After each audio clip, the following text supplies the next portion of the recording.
Alors nous sommes arrivés Daf Kaf Vav de Sanhedrin, Daf Kaf Vav, pour le vendredi 19 Menachem Av. On était à la 4e ligne. Amar Rabbi Shimon, Batehelayu Qur'inotan Osfe Shvi'it. Rappelons, on avait dit donc ceux qui étaient, donc n'étaient pas valables comme témoins. On a dit donc un certain nombre de personnes et on a rajouté Sohari Shvi'it. On a dit les commerçants, ceux qui commercent avec les fruits de la 7e année. Et Rabbi Shimon, il dit, donc ceux-là, ils sont pas saouls pour un témoin. Rabbi Shimon dit, au début, on les appelait Osfe Shvi'it. Et après, dès que les Annasim, ils se sont multipliés, on va voir dans la Gemara ce que ça signifie, eh bien, on les appelle Osfe Shvi'it. Alors, la Gemara dit, Ma'akam, qu'est-ce qu'il dit? Qu'est-ce que ça change qu'on les appelle Osfe Shvi'it, Sohari Shvi'it? Mazim Shane. Amad Abuda Achikam, Abuda, il dit comme ça. Voilà ce qu'il veut dire. Batehila Yomrim. Donc au début on disait comme ça, ceux qui ramassaient les fruits de la 7e année pour eux-mêmes, pour la consommation, c'est moutard, alors ils sont cachers. Mais ceux qui font le commerce avec cela, ils sont pas sous.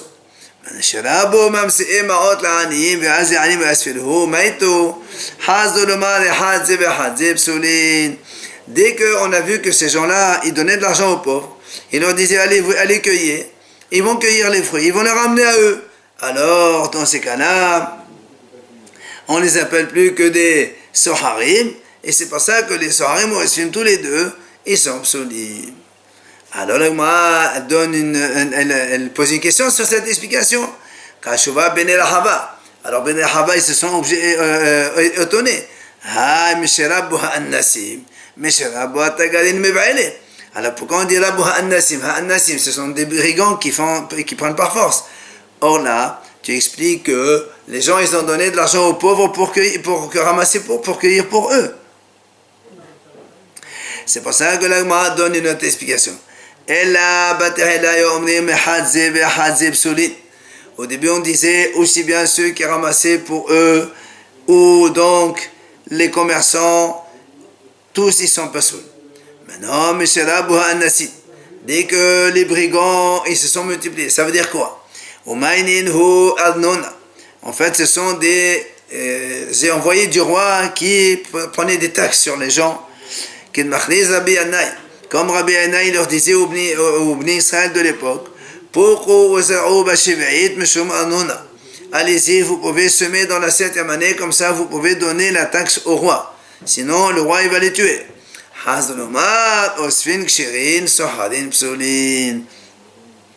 partir de là, on a dit justement tous ceux qui ramassent pour justement donner aux impôts, ceux-là sont cachers, mais seulement les commerçants des fruits de la Shvi'it, ils sont pas saouls. Et la Gemara nous raconte l'histoire suivante. Rabbi Hiya bar Zarnuqi et Rabbi Shimon ben Yosadaq ils étaient en route pour aller dans la ville de Asya et faire Ibour Shana, rajouter un mois de Hadar, donc dans l'année.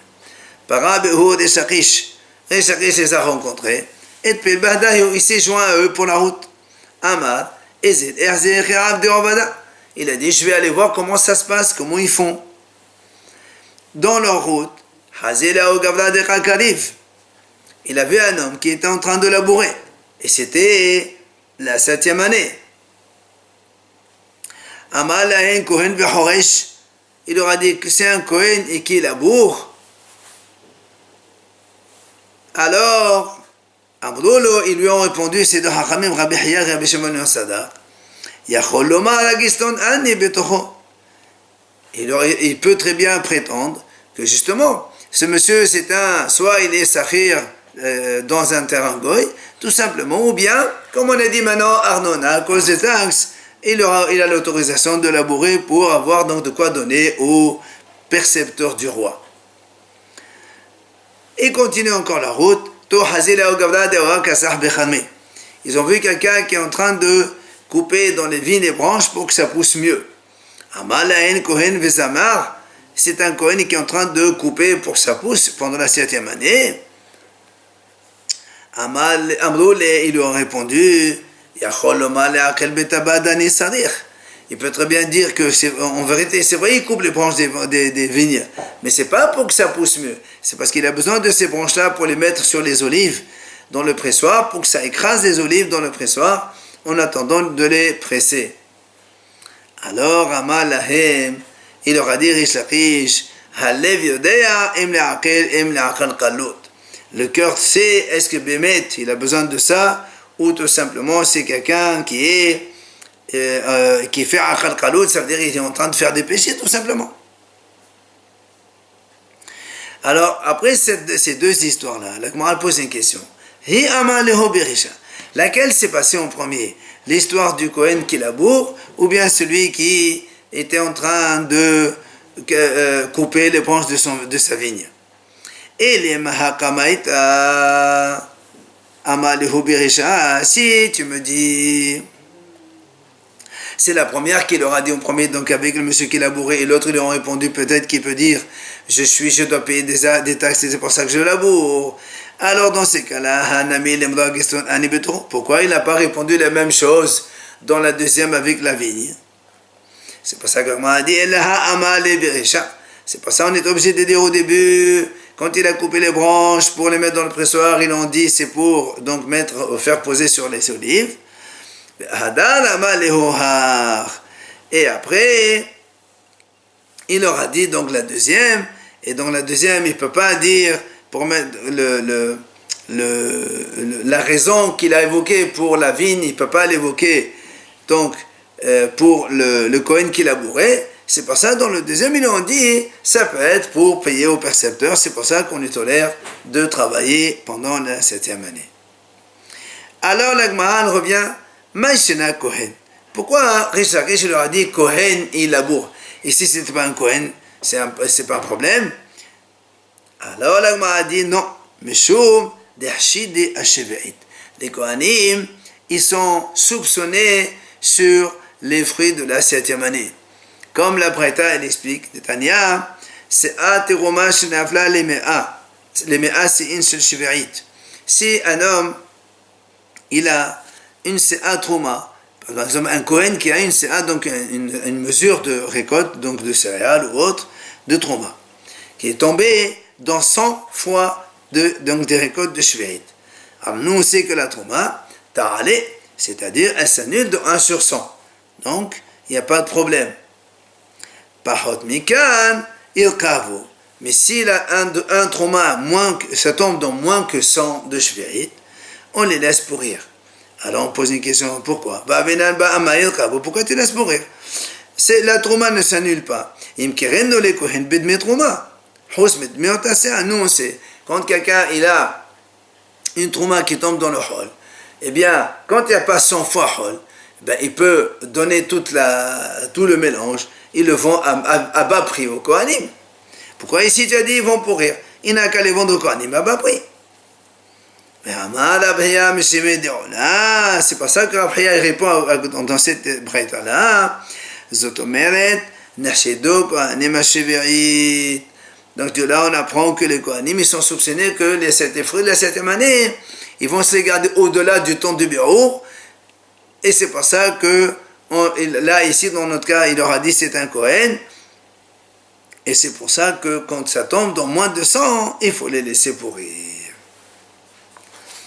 La Gemara raconte dans cette histoire dans la suite avec ces deux Hachamim, Rabbi Hiya bar Zanukhi, Rabbi Shimon Sadak, avec Rish Lakish qui s'est joint à eux, Amro Troda Hodin. Et ils ont dit tous les deux, ce Hacham, il nous embête avec ces questions. Quoi qu'il en soit, Kimato le Hata, ils sont arrivés donc à Asia pour faire le Hibou. Salir Olerla, ils sont montés à l'étage donc pour la réunion des Hachamim. Seulement, ils ont enlevé l'échelle pour que Rish Lakish ne puisse pas monter. Alors Rish Lakish de Rabbi Yohanan. Il lui a dit Rabbi Yohanan, Amale, Ben Adam Hashudin ala Shev'it Ksherin Abed Shana. Il lui dit, est-ce que des gens qui sont soupçonnés sur la 7e année, est-ce qu'ils peuvent faire participer au tribunal qui est Me'aber Shana? Sous-entendu que comme les deux Hachamim, donc Rish Lakish et les accompagnés, ils ont voulu trouver des circonstances à ces gens qui travaillent dans la Shve'it, ça veut dire qu'eux-mêmes ils ne font pas attention. Peut-être que c'est pas vrai. Alors il lui a dit, donc comme ils sont soupçonnés, est-ce qu'ils peuvent faire Hibur Shana? Hadar Amar, après Rishakish lui-même, il s'est dit, la kasher imité, c'est pas une question. Pourquoi? Pardon, midé de Hava, asher le shado ibaka. V'rabanan hajbana samour. Il a dit, parce qu'on a vu que même des fois, on a vu que des trois bergers, ils se sont associés avec un groupe de Hachamim pour faire Ibour Shana. Pourtant, ceux-là, ils ne sont pas des manim, comme Aïdim. Alors, Hachamim, ils disent, mais Hachamim, pourquoi ils les ont associés? Parce que Hachamim, en vérité, ils s'appuient plus sur le calcul que sur cela. Donc là aussi, même si ces deux Hachamim, ils ont participé au Ibour, peut-être que là-bas, les Hachamim aussi, ils les ont associés à eux, mais ils se sont appuyés plus sur leur calcul. Seulement, Ve'adar Amar Ladami. Et Shakish après, il s'est dit non, c'est pas du tout la même chose. Pourquoi? Hatam Hadot Imnu Rabbanan Ve'abduha Le'oshatta. Acha Kesher Resha'im Hu Ve'Kesher Resha'im Non Menaminyan. Et Shakish dit c'est pas la même chose. Hachamim là-bas, dans le cas où ils ont associé les trois bergers, ils se sont installés de nouveau, et ils ont fait donc un autre minyan, c'est-à-dire ils se sont regroupés les Hachamim entre eux pour faire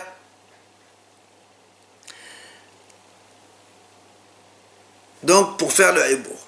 Par contre ici, les deux Hachamim, Rabbi Rishakish, il les a qualifiés de Kesher Resha'im Hu, c'est-à-dire un lien de Reshaim. Et un lien de Reshaim, il ne peut pas être compté parmi le groupe, et donc le Ibour ne serait pas valable. Amar Rabbi Yohanan Da'aka. Rabbi Yohanan dit, c'est quand même problématique que tu les qualifies comme ça, Kesher Reshaim. Quand ils sont venus, ces deux Hachamim, Rabbi Hiya et Rabbi Shimon ben Yosadaq, ils ont dit à Rabbi Yohanan,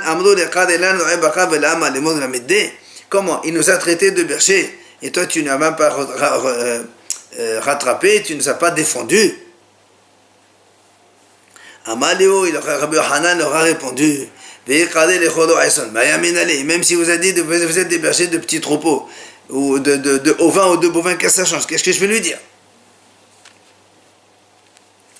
Maintenant, l'Agmara va nous expliquer quelle est cette expression Kesher Reshaim, de quoi il s'agit. Alors, l'Agmara raconte. Shavna, qui était donc le responsable donc dans le royaume de Hiskiyahu Melech. Hiskiyahu, c'était le roi d'Israël, et Shavna, c'était un de ses responsables. Habadadish Bitlisar Davwata. Quand il faisait un cours de Torah, il y avait 13 fois 10 000, 130 000 qui écoutaient. Hiskiya, Habadadish Bihatsar Davwata. Hiskiya, le roi, quand il faisait la dracha, il y avait 11 fois 10 000, c'est-à-dire 110 000, donc des gens qui écoutaient. Quand il est venu à Sanheriv, il a assiégé la ville de Yerushalayim. Il a écrit Shavna un papier. Il a donc lancé au-delà de la muraille de Yerushalayim. Qu'est-ce qu'il lui a écrit? Il a écrit au roi Sanheriv, Shavna v'siato hishlimu. Il lui a dit, tu sais, Shavna et tous ses compagnons, ils veulent faire la paix avec toi. On veut être donc tes serviteurs, on ne veut pas que tu nous fasses la guerre. Mais il lui a dit, Hiskiyahu et ses hommes, eux, ils ne veulent pas la paix.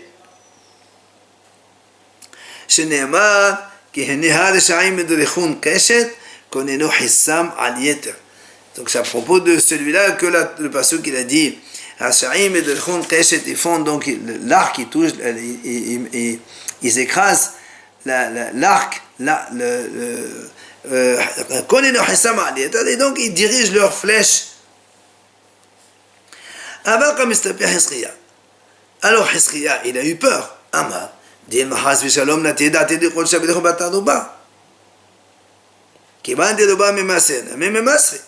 puis peut-être que Hachem, il opterait plutôt pour cette solution, puisque eux, ils sont en majorité, les 130 000, à avoir accepté la paix. Et moi, je suis avec 110 000, on est minoritaire. Peut-être que Hachem, il est d'accord plutôt avec eux. Navi ve'amal. Oh, il est venu, le prophète, il lui a dit,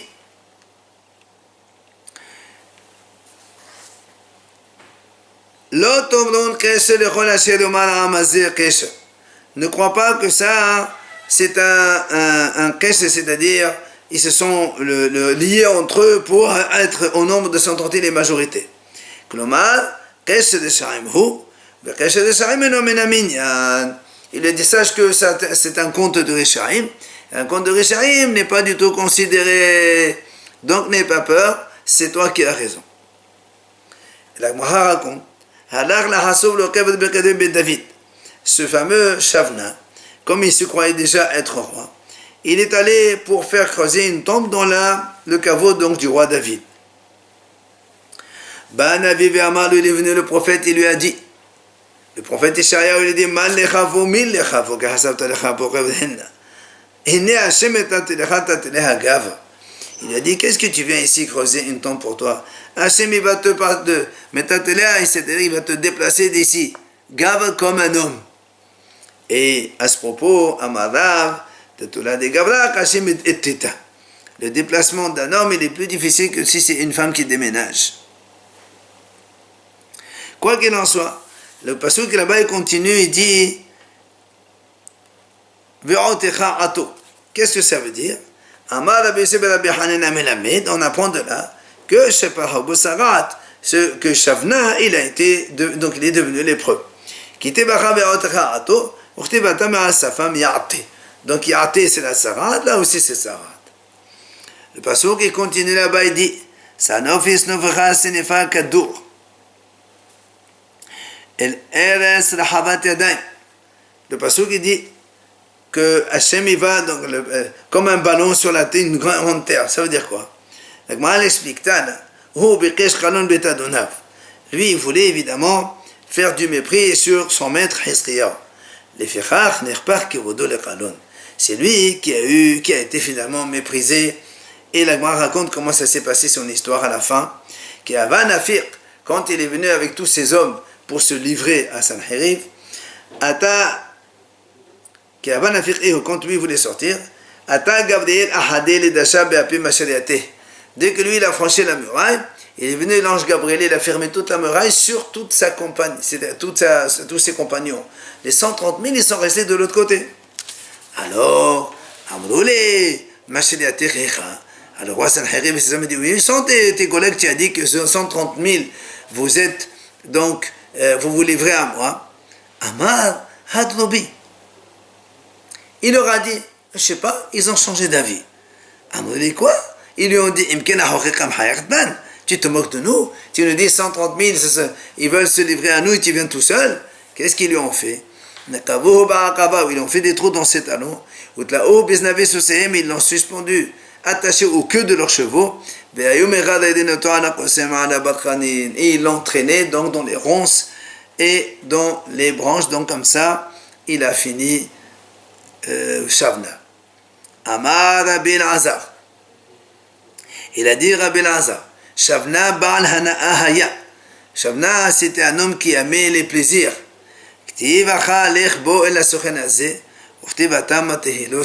Comme ici a marqué à son sujet, et là-bas, plutôt à propos d'Avishag Ashonamit, et le roi David s'est marqué, elle le réchauffait. Alors là-bas aussi, c'est la même chose. Il voulait donc du plaisir, et il a eu donc malheureusement donc sa fin qu'on vient de décrire. La suite du pasuk dit que Hashatot et Haresun Sadiq Ma'pa'al. Le pasuk dit Hashatot et Haresun Sadiq Ma'pa'al. On va voir maintenant les Haramim qui ont expliqué un petit peu ce pasuk. Rav Yehuda et Rav Aina. Rav Yehuda et Rav Aina, deux Haramim. Hadamar, il a expliqué. Il a dit Hashatot et Haresun et le Hizkiya et Siaton et Herasim Sadiq Ma'pa'al. Si Hizkiya et ses compagnes et tous ces hommes Neherasin, c'est-à-dire le mot Hashatot ici, il a dit c'est Hizkiya et tous ces hommes. Si eux ils raisonnent, c'est-à-dire ma parole, comment Hachem il va faire après pour donc remettre les choses, c'est-à-dire récompenser Hizkiya et punir Shavna. Vehadamar, un autre il a expliqué comme ça. Et le Beth Amikdash Yares, Hashatot pour lui c'est Beth Amikdash. S'il est détruit à cause de ça, c'est-à-dire ma parole, comment Hachem il va faire pour donc sauver le Beth Amikdash de ce Sanheriv. Et Ola il a donné une troisième explication. Et le marché c'est-à-dire ma parole. Si les pensées de ce rachat, donc de ce shavna, elles n'ont pas été elles n'ont pas été détruites, ça veut dire qu'ici il avait vraiment, il était arrivé à ses fins, comment Hachem va faire après? Alors, l'Agma dit, celui qui a interprété ce passouk en disant Chatot, ça veut dire les marchevot de pensées de Shavna, les intentions de Shavna. C'est moi, Chatot, ça veut dire les pensées. Celui qui a dit que Hashatot, ça veut dire le Bet Amikdash, Ditnan Ibn Hatasham et Memot Nevima Deshonem Shtiya Haïta Nikrit. Il y avait une pierre dans le Bet Amikdash qui s'appelle Ibn Hashitiya. Bon, c'est la même chose que Hashatot. Mais l'Agma a dit Elle est Madame Al-Hisk Yavisiato. Mais celui qui a dit que le mot Hashatot, ça fait allusion à Hiskiya et ses hommes, où on a vu qu'un tzaddik qui s'appelle Shatot. Alors l'Agmara répond qu'il a donné le passouk qui dit là-bas Hachem Hachem appartient Mesok Eres, c'est-à-dire les fondateurs de la terre, les tzadikim, et Vayashet Alehem Tevel, sur eux Hachem a fondé le monde. Ou encore l'Agmara dit Ve'baitema mehacha hefli aesa hirdil tushiyah. Donc le passouk il dit ici justement les tzadikim sont qualifiés de Tushia.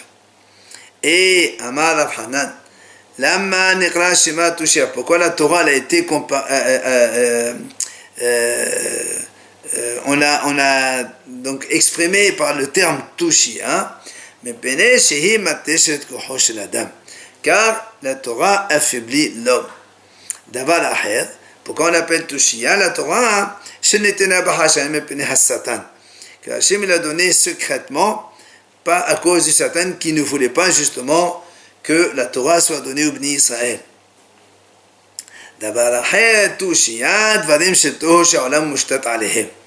Pourquoi on appelle Tushia la Torah? Justement, c'est une Torah que elle est formée de choses sur lesquelles le monde repose. Donc le monde repose sur la Torah et sur les paroles de Torah. Amar Ola, il vient donc Ola, puisqu'on parle de la Torah, il dit Mahashava Mo'elet Afelou le Divrei Torah. Ça veut dire quoi? Ça veut dire que si un homme il a beaucoup de soucis de parnassa et autres, eh bien ça va l'empêcher de bien étudier la Torah. Shneema Mefel Mahshevot Arumim Velot Asena Yedehem Tushia. C'est-à-dire le passage qui dit comme ça. Hachem, il va donner à ceux qui ont faim, il va leur donner du pain à manger. Du coup, mais fait marcher votre armée. Il enlève toutes les mauvaises pensées de ça. Parce que c'est ça qui fait que sinon, ils ne pourront pas étudier la Torah comme il faut. Amar Rabba, il vient Rabba, il dit Ima Sokin Lishma et Namu'ailet. Mais si les gens ils étudient la Torah, Bamash et Shem Shamaim, même s'ils ont des soucis ils se suivent de leur parnassa, ça ne va pas le faire oublier donc leur Torah. Shneema, Rabot Mahashavot Belev Ish, Ma'asat Adonai Hi Taqum. Et ça, Shishbat Devar Hashem Hi Taqum La'olam. Même si un homme il a des pensées, Asat Hashem, quand un homme il a ses idées dans les paroles d'Hashem, Hi Taqum, il n'y a aucun problème, la Torah se maintiendra chez eux. Après, on a dit dans la Mishnah, à propos de ceux, on a listé ceux qui étaient pas seuls de témoigner, celui qui joue au dé, les ceux qui font les courses des pigeons, etc. Sur ça, Amar Rabbi Yehuda, il a dit Rabbi Yehuda comme ça. Et Matai, c'est-à-dire quand est-ce que ces gens-là, ils sont pas seuls à Edout, seulement quand ça c'est leur, ils n'ont pas d'autre travail que ça. Mais si ils ont un autre travail avec lequel ils font la parnassa en dehors de ça, alors ils sont cachés les Edout. Ça c'est ce qu'on a dit dans la Mishnah. Amar Rabbi Avu Amar Rabbi Nazar, halacha ke Rabbi Yehuda. Il a dit l'halacha, effectivement, les comme Rabbi Yehuda, c'est-à-dire, si ils ont un autre travail avec lequel ils sont mis par ici, mais qu'ils se nourrissent, même s'ils font ce genre de choses, ils jouent au Bekouvia, au Mafdehayonim ou autre, ils sont cachés les Edout. Amar Rabbi Abahu, Amar Rabbi Elazar, encore une fois, Rabbi Abahu, notre Rabbi Elazar dit, Kulan srechim hachraza bevet din. Tout cela, donc quand on a dit que ces gens-là, ils ne sont pas valables d'être témoins, ils font une hachraza bevet din, que le Beddin doit déclarer qu'ils ne sont pas souls. Ce n'est qu'après cela qu'ils deviennent pas souls. Maintenant, la Gemara dit, quand on a dit que les bergers ne sont pas souls, la Edout, plus rival à Baha Rabina. Il y a une mahlouk entre Rabaha et Rabina. Hadamar ba'i akhlaza. Un il dit il faut akhlaza aussi, comme les autres. Et Hadamar la ba'i akhlaza. Un il a dit on n'a pas besoin de le déclarer parce que quand un berger il est dans les champs étrangers, il donne à manger à ses animaux, ça tout le monde est au courant, on n'a pas besoin d'une déclaration. Alors le m'a dit Bishama leman damar la ba'i akhlaza, hainu damar stamna et paso. Celui qui a dit qu'un berger n'a pas besoin de Baïr Akhlaza, donc on a dit, puisque tout le monde est au courant, c'est pour ça que Rabbi Don dit Stam, il n'est pas soul. Ça, même si on n'a pas de preuve. Et là, les mains d'Amal Baïr Akhlaza, mais Stam n'est pas soul. Mais celui qui dit qu'on doit le déclarer au Beddin, donc il ne peut être pas soul que quand on a déclaré au Beddin. Alors pourquoi tu dis Stam n'est pas soul? Puisqu'il faut d'abord le déclarer pour qu'il soit pas soul. Alors on m'a dit, bis de vistama marzanale. C'est-à-dire qu'en fait, on dit bistama de toute façon, même s'il n'y a pas eu de témoins qui ont témoigné sur eux, le Beddin il va déclarer de toute façon que ce sont des gens psiolim. L'Agma raconte, Hahi matana de Abu Hatim ala Gazani. Il y avait une matana dans lequel il y a eu, donc sur le shtar, ils ont signé 2 voleurs. Alors, ça va à papa Bashamuel, les Arshura, des halach des anarnais. Rapapa, il a dit, vu qu'on n'a pas déclaré au Beddin qui sont des psolim, alors on va donc qualifier, valider leur témoignage. Et là, le shtar, il est bon.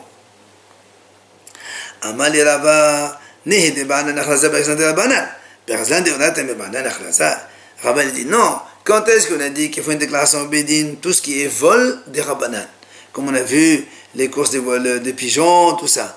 Mais un gazan minatora, on n'a pas besoin d'une akhlaza au Beddin. C'est pas soul déjà minatora.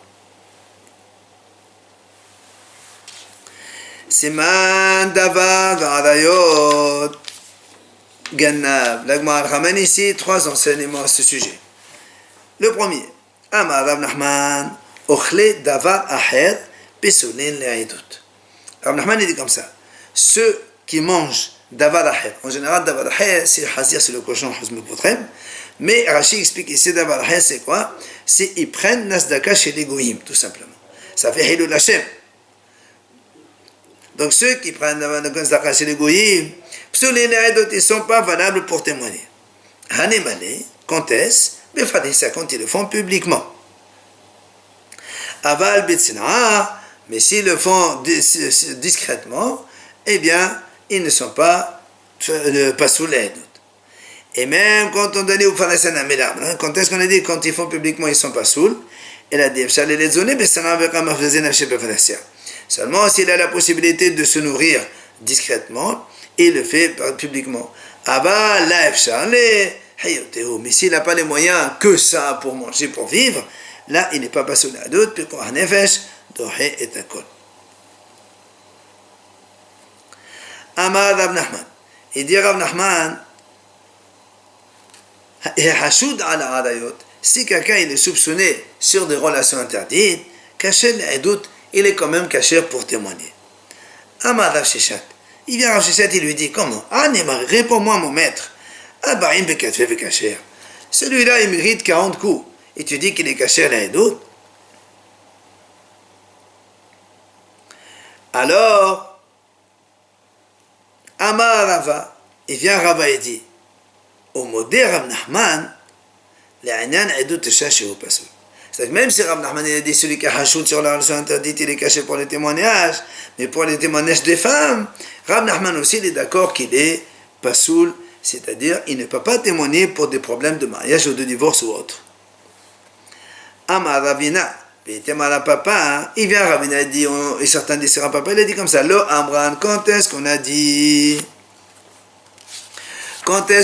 donc Rav Nachman, il est d'accord qu'ils sont ils sont pas seuls pour les témoignages d'Ishout, seulement pour sortir une femme de son mari. Par exemple, il veut témoigner comme quoi elle était divorcée ou que son mari est mort, alors là il est pas seul. Parce qu'on craint justement qu'il fait ça pour la prendre lui, après il prend Ishtish. Mais au contraire, si c'est pour qu'il lui permette de rester avec son mari, on peut donc dire qu'elle est Mukodeshet avec quelqu'un, on le croit aussi. Alors il m'a dit, Pshita, c'est évident. Qu'est-ce que Rabina, il vient donc nous apprendre quand il dit, si quelqu'un qui est pas sous les doutes, puisqu'il est soupçonné sur les relations interdites, il dit que Rav Nachman il est d'accord que on ne peut le prendre pour témoignage de femme. C'est normal, c'est évident. Il m'a dit non, parce que lui, quand il vient témoigner par nous, il dit voilà, cette femme-là, elle est interdite. Ça veut dire que elle est mariée. Si tu témoignes qu'elle est mariée, c'est normal, il va se l'interdire. Pourquoi tu ne le crois pas? Alors, il m'a dit non. Il préfère témoigner qu'elle soit interdite, et après il va avec elle. Pourquoi? Parce que les gens, ils apprécient plus tout ce qui est volé, tout ce qui est interdit. Les Ramim disent comme ça. Alors nous, on aurait pu croire aussi. Dans ce cas-là, on ne va pas le croire. Parce que lui, il veut la rendre interdite. Comme ça, il prend plus plaisir quand il va avec elle, quand elle est interdite. Non. Il préfère plus qu'elle est permise et qu'elle est beaucoup plus à sa disposition, qu'elle est interdite, que difficilement il peut l'avoir. Ve'amar Rav Nachman, Ganav Nisan ve'Ganav Tishri, Lashme Ganav. Rav Nachman dit comme ça, un voleur qui vole à Nissan, c'est le moment où on moissonne la récolte, les céréales. Et celui qui vole à Tishri, là on vendange les raisins et tous les autres fruits qui sont donc disponibles. Alors ceux-là, on ne les appelle pas voleurs. Et la Gemara précise,